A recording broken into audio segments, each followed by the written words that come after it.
Hello, and welcome back to the 2 Cents Podcast. I'm Hannah Williams. And I'm James Daniels. And when this episode comes out, it's going to be Veterans Day. And as you all know, our favorite co host and my amazing husband, James, you're a veteran. I am. 9 years in the Marine Corps. I think you should tell our audience, if we haven't already said it before, what you and your Marine Corps buddies do every Veterans Day, because I think it's really special, especially with the mental health crisis amongst veterans. It's something that I think brings you all together. So please elaborate. Yeah. So every year, it's more so for the Marine Corps birthday, but Mm. they both fall in the same window a lot. But for the Marine Corps birthday, we actually get together as a group, roughly about 6 to 8 of us.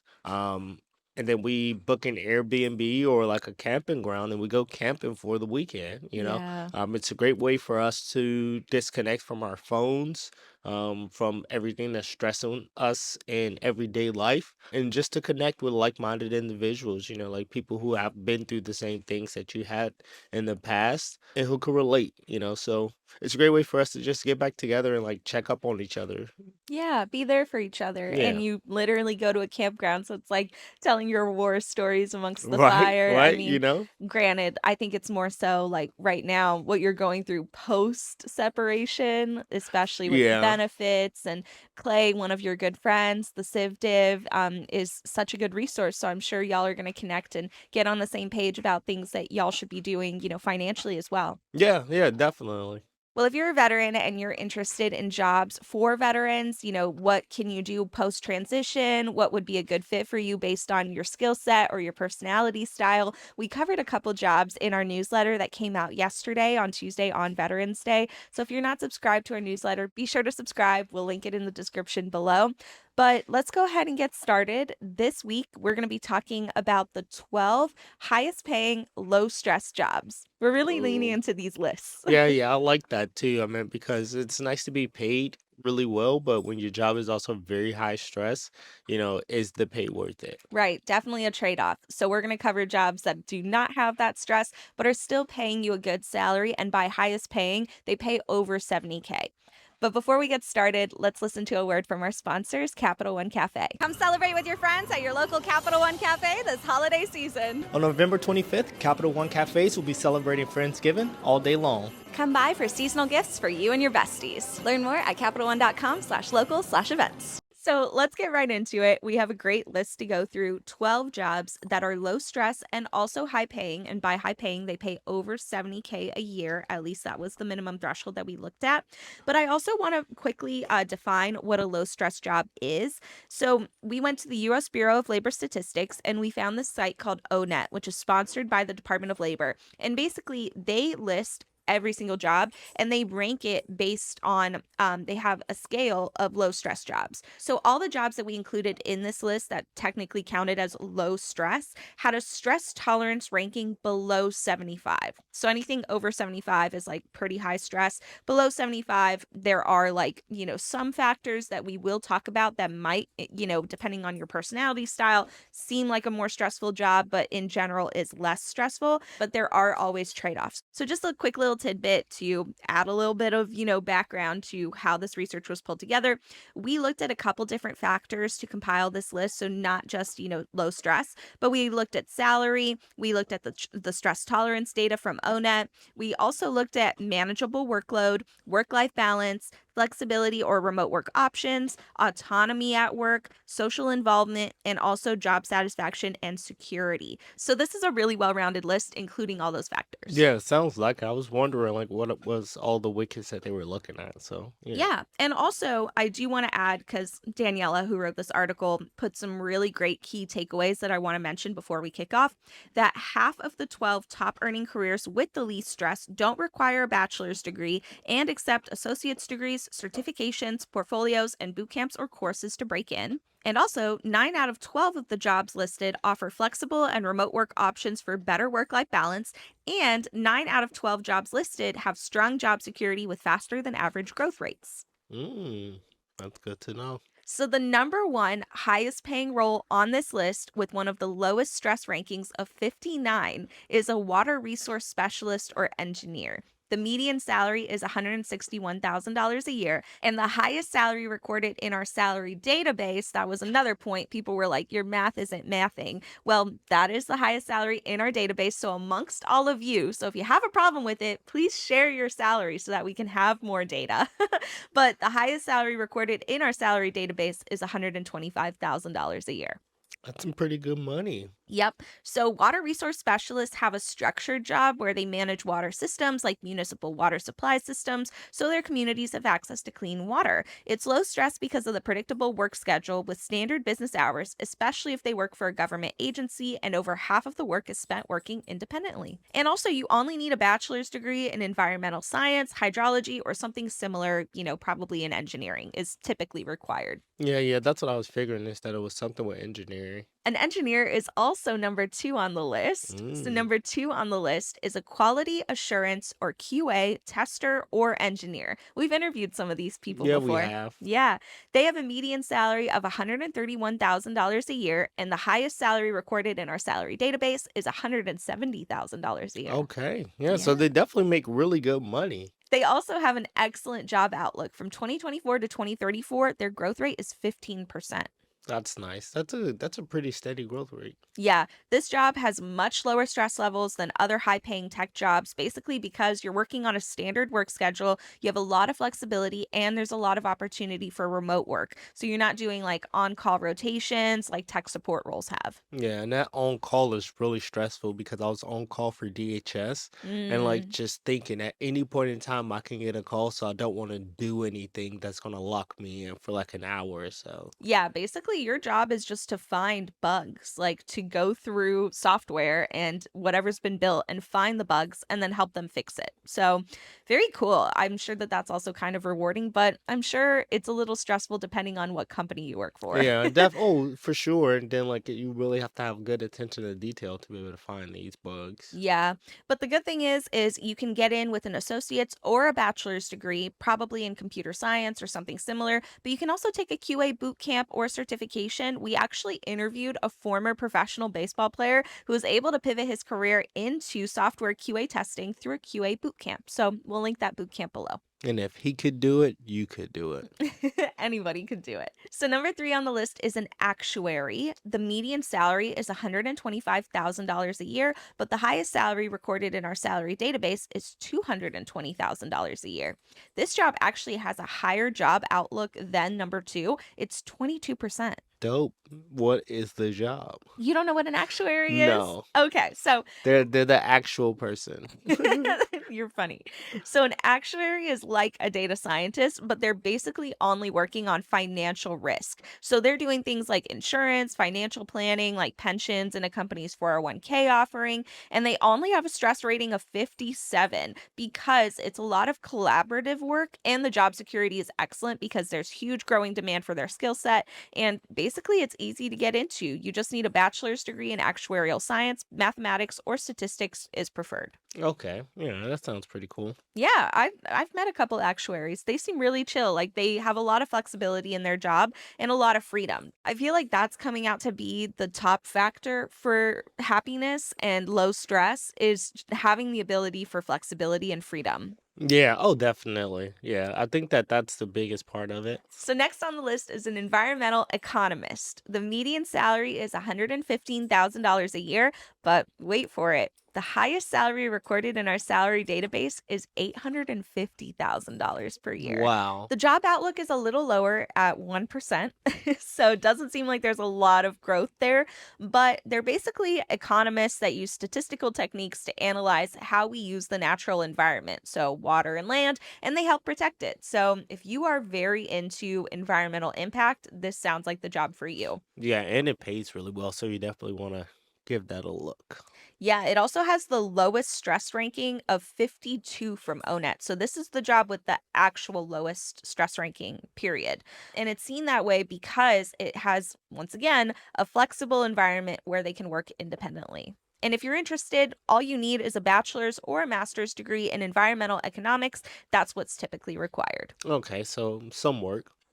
A little bit of work. Yeah. Yeah. You probably need a degree. Next on the list is number 5, a data scientist or analyst. And I used to have this job. And I can say that in some of my jobs, absolutely very low stress. In other jobs, so basically it depends on the company, it depends on your industry, it was incredibly high stress. So I'm one of those people that's like, what do you mean it's low stress? My job sucked. But I also have the experience where I was a data scientist and a data analyst because I was at Booz.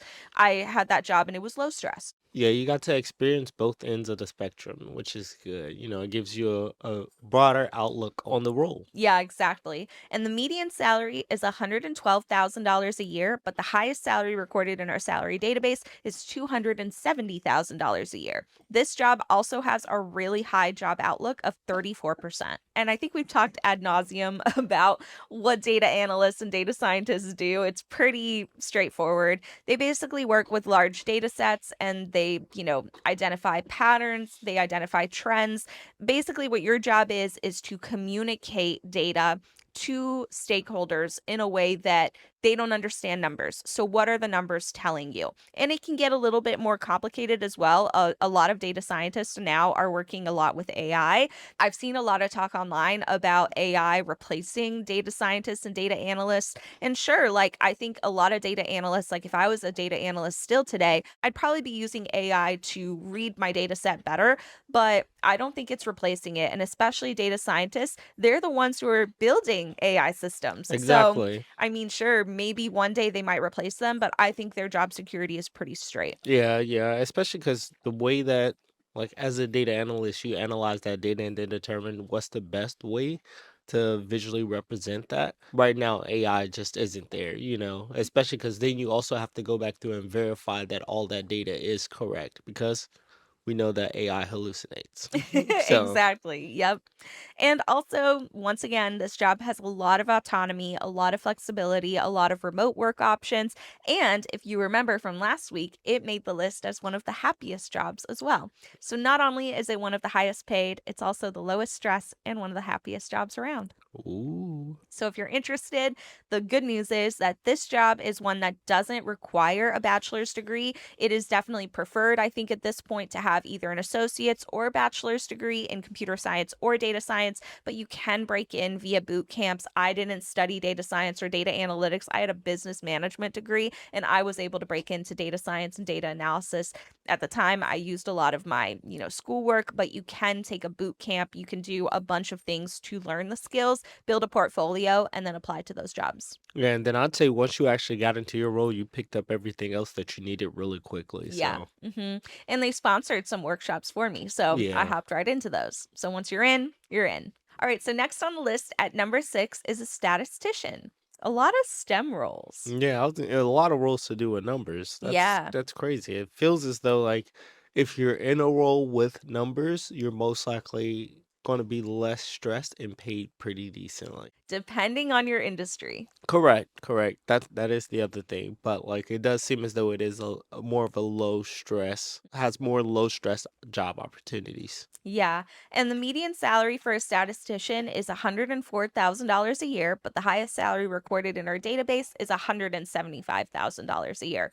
The job outlook is also pretty good at 8%. And statisticians are pretty similar to data scientists. They analyze data to find relationships and make decisions, but not for the point of programming, engineering, or machine learning. Basically, what they're using is mathematical theory to help with research. So they're helping make big decisions, but based on trying to point out a conclusion. And it's low stress because their work is project based. So there's a lot of independence. And if you're working in settings with low pressure, like academics and research, it's way less stress Mm. versus probably working in like a startup.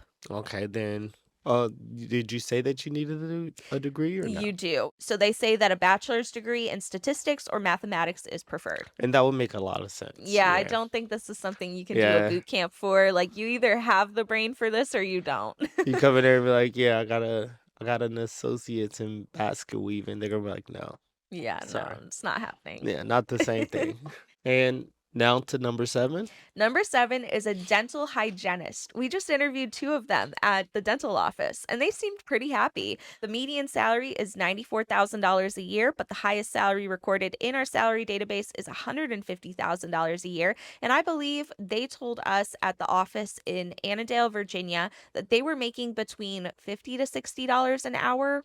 And Yeah. we've interviewed also a dental hygienist in Arlington, Virginia, who had been working for nearly 2 decades, I Yeah. think, Yeah, I and remember that she was interview. making buku money. Yeah. There's a lot of money to be made in dental hygiene, although we can talk about, the reasons it's low stress, but I do wanna shout out really quick that she had told us that it's a job that doesn't have a lot of longevity because it's incredibly taxing on the On the human body. Yeah, that's exactly what I remembered from that conversation with her. Yeah, Is the pain yeah, her pointing out how, like, bent over into somebody's mouth all day. takes a toll. Yeah, it takes a toll. I mean, like, your back hurts, you get headaches, Arthritis. arthritis, so it definitely makes a lot of sense. Yeah, but despite that, it is definitely a job that has a good outlook. It's 7% from 2024 to 2034, and it's not going to be replaced by AI. It's definitely an AI safe job.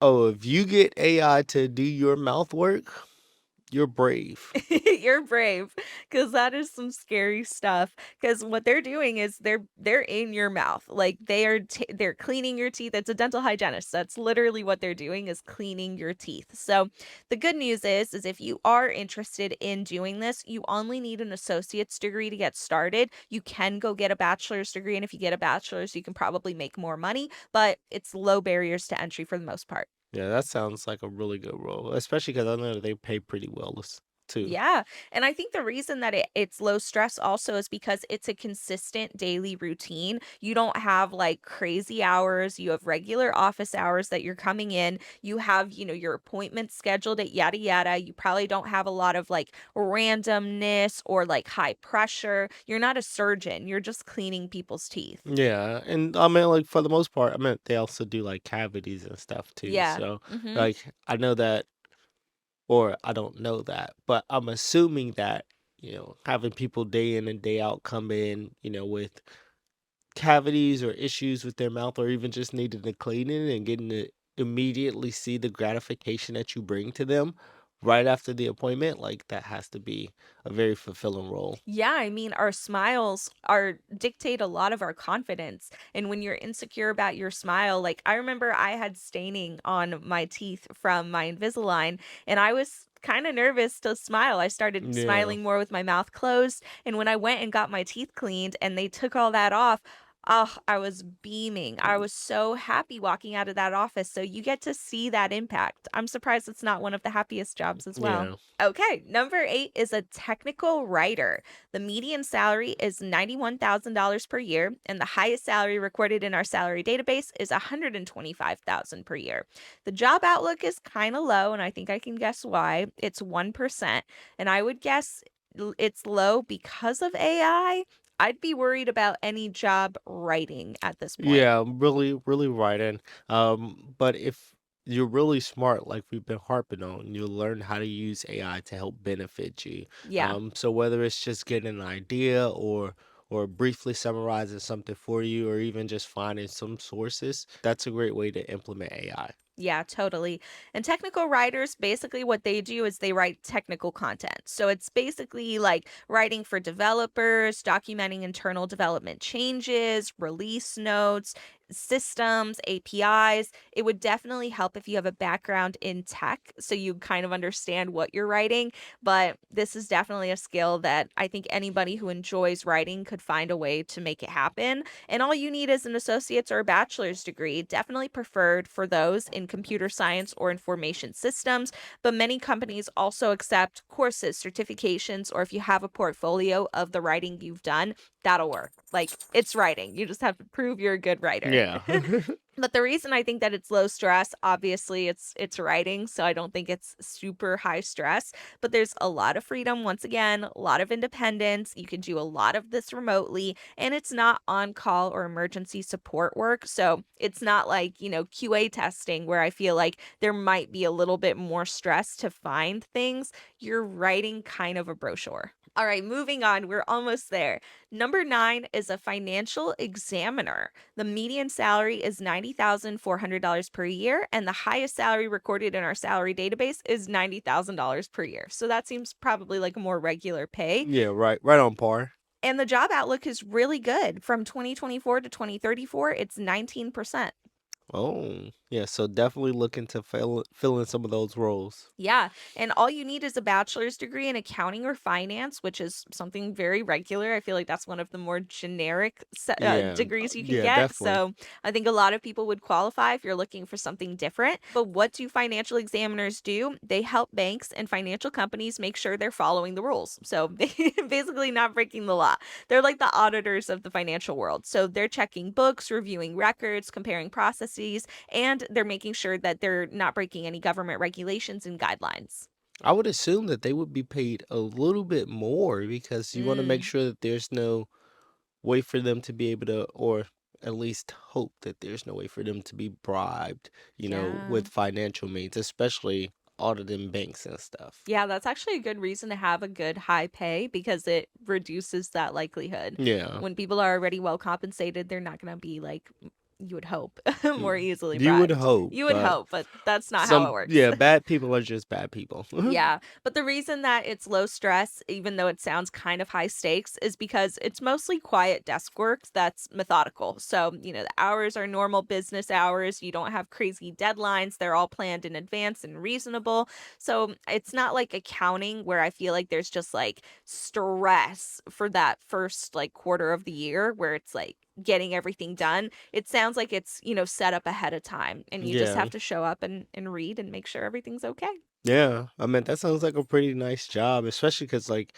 I don't think that you yourself would be stressed, but the Mhm. bank would be stressed, Right, So, like, they're probably stressed to get your report, yeah, but and you're you like yourself are fine. just cooling. If they're breaking the law, it doesn't apply to you. Exactly, exactly. You probably get a little bonus if you found one or something. Yeah, actually, that would be a good incentive, I feel like, Yeah. but maybe it would also no, because it would And then encourage it them would to find encourage people things or to make probably mistakes, falsify document. falsify. Mhm, Yeah. yeah, never mind, never mind. This is why we're not those Yeah. people. I haven't figured it out yet. All right, number 10 on the list is a sonographer. The median salary or sonographer? Sonographer? Sonographer. I don't know. Yeah, sonographer. Whatever. Median I've heard it salary. on PBS Oh, before. okay. Yeah. Because we're PBS kids educated. Yar.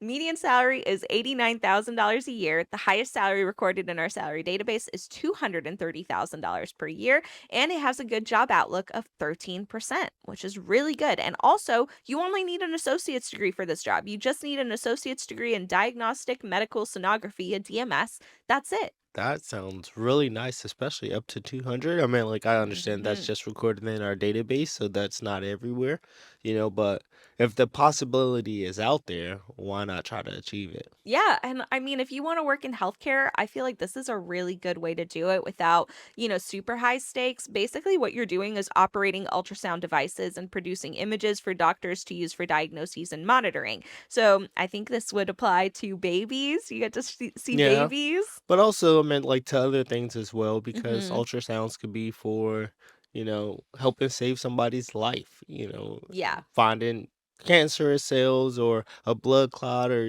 whatever the case might be. Like, there's a bunch of great reasons to want to be a sonographer. Yeah, and I think all those reasons you mentioned are why it's a little lower on the list. Like it does have a moderate level of stress because if you find something that's not a fun conversation, Definitely not. it's probably not fun to find those things either unless it's a baby and it's expected. Right. But cancer is not and tumors are not things that anyone's happy to see. So I'm sure there is a little bit of pressure also to get things right and That's to what I was not gonna say. misdiagnose. That's what I was gonna say is like that's probably the biggest thing is trying not to misdiagnose. I mean, because even when doing an ultrasound for like, let's say someone knows that they're pregnant, Mhm. You have to make sure that there's only one baby in there if there's only supposed to be one baby. Which reminds me of, have you seen the clip of the lady? It went viral like a couple months ago and I saw it again recently that she shared it herself. She found out she was pregnant with twins and she just couldn't believe it and she's talking to the sonographer like it's just hilarious. My reaction to finding out I'm having twins with a 5-month-old. What? You have twins. I'm sorry, what? You have twins. I'm sorry, what? You have twins. I'm sorry, what?